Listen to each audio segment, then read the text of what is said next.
तो जैसा कि लास्ट एपिसोड में हम लोगों ने देखा कि मास्टर शो यान ने अपने डिवाइन स्पिरिचुअल एनर्जी का इस्तेमाल करते हुए उस ट्री को विजिबल कर दिया था और उस ट्री की रूट्स हर जगह फैली हुई हैं। मास्टर शो यान की एनर्जी जैसे ही उन रूट्स से होती हुई कल्टीवेटर्स की बॉडी के अंदर जाती है तो वो लोगों को समझ में आने लगता है कि असल में इन लोगों की बॉडी से एनर्जी को खींचकर निकाला गया है और ऐसा काम सिर्फ और सिर्फ इस दरख्त ने किया है।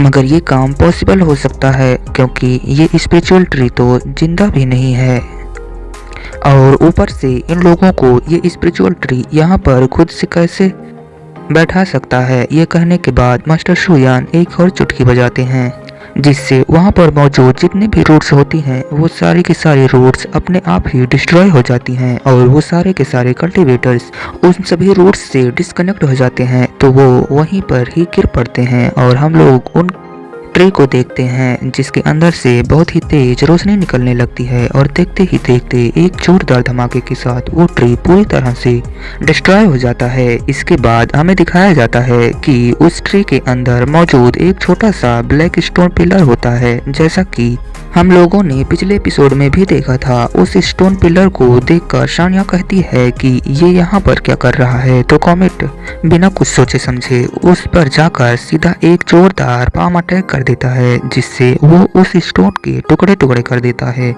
और उसके अंदर से सेम वैसी ही स्पिरिचुअल बॉडी बाहर निकल कर आती है और वो लोग उस स्पिरिचुअल पपिट को देखकर कहते हैं कि ये बिल्कुल सेम टू सेम उसी पपिट के जैसा है जैसा कि हमने पहले डिस्ट्रॉय किया था।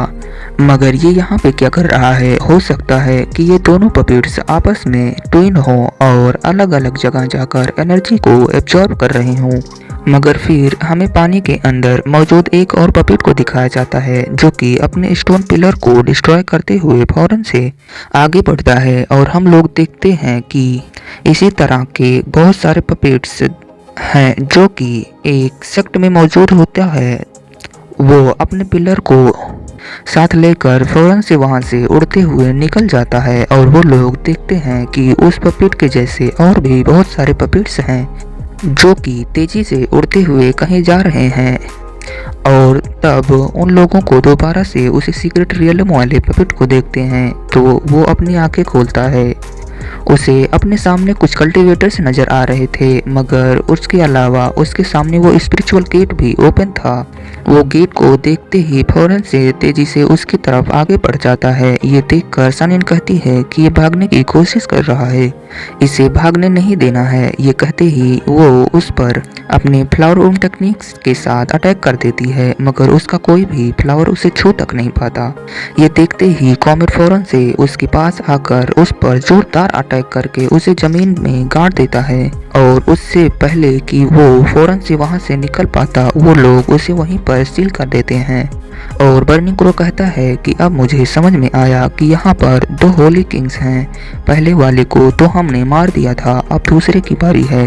मगर मास्टर शोयान कहते हैं कि नहीं, ये कोई होली किंग नहीं है बल्कि ये सिर्फ एक पपिट है। तो बर्निंग क्रो कहता है कि क्या जिस होली किंग को हमने मारा था वो भी एक पपिट था? आखिर इस होली किंग के कितने क्लोन्स हैं, क्योंकि हम लोगों को तो पहले ही एक को मार चुके हैं और ये दूसरा हमारे सामने है। अगर इसके अलावा भी कोई और है तो हम नहीं जानते कि वो कितने होंगे और वो किंग तो खुद कहाँ है, उसने हर जगह अपने पपेट को क्यों फैलाया हुआ है। तो सानिया कहती है कि ये जो बंदा है ये लोगों की स्पिरिचुअल एनर्जी को कंज्यूम कर रहा है मगर उनके कॉन्शियसनेस को जरा भी हर्ट नहीं कर रहा और ना ही उसने अपना कोई ट्रेस छोड़ा है जिससे हम लोग उसका पीछा कर सकें। ये सिचुएशन सच में बहुत ही खराब होती जा रही है। अगर ऐसा ही चलता रहा तो मुझे लगता है कि शायद ये पपीट 6 मेरिडियन में मौजूद हर एक बंदे को इन्फेक्ट कर रहे होंगे। तो बर्निंग क्रो कहता है कि आखिर ये होली किंग चाहता क्या है,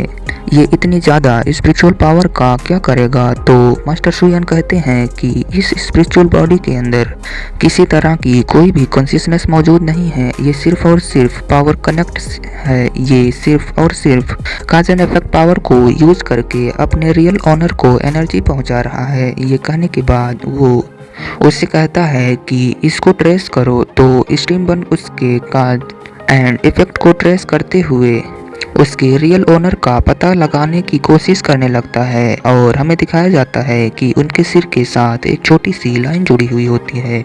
यह देखकर बर्नी क्रो कहता है कि अच्छा, तो अब समझा कि ये सारे के सारे क्लोन्स आपस में जुड़े हुए हैं। अब तो ये हम लोग इसे कहीं भी जाने नहीं देंगे। इसका पता लगाना तो अब और भी ज़्यादा आसान हो गया है। और दूसरी तरफ हमें उसी होली किंग को दिखाया जाता है जो कि एक रेस्टोरेंट में बैठकर अपने दोस्तों के साथ चाय की चुस्कियां ले रहा था और वो कहता है कि मुझे ऐसा फील हो रहा है जैसे वो लोग मेरे और भी ज़्यादा नज़दीक आते जा रहे हैं और वैसे भी मैंने खुद को अब और भी ज़्यादा स्ट्रांग बना लिया है। मेरे पास जितनी स्पिरिचुअल एनर्जी है वो उन लोगों को हराने में काफ़ी होगी।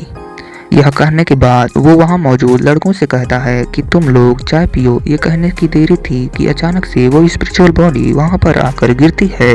यह देखकर वो होली किंग बिल्कुल हैरान रह जाता है और वहाँ मौजूद लड़के जैसे ही आगे बढ़ने की कोशिश करते हैं तो उनका भी सफाया कर दिया जाता है। और वो होली किंग कहता है कि कौन हो तुम और तुम लोगों ने मेरे क्लोन्स को डिस्ट्रॉय क्यों किया। और दूसरी तरफ हम मास्टर शुयान को देखते हैं जो कि बड़े ही मज़े के साथ एक जगह पर बैठकर चाय पीते हुए कहते हैं कि मैं तुम्हें किस नाम से पुकारूं, तुम लॉर्ड ऑफ गिल्ड सिटी हो या फिर तुम कोई होली किंग हो। ये कहने के साथ ही ये एपिसोड यहीं पर ख़त्म हो जाता है। Thanks for watching.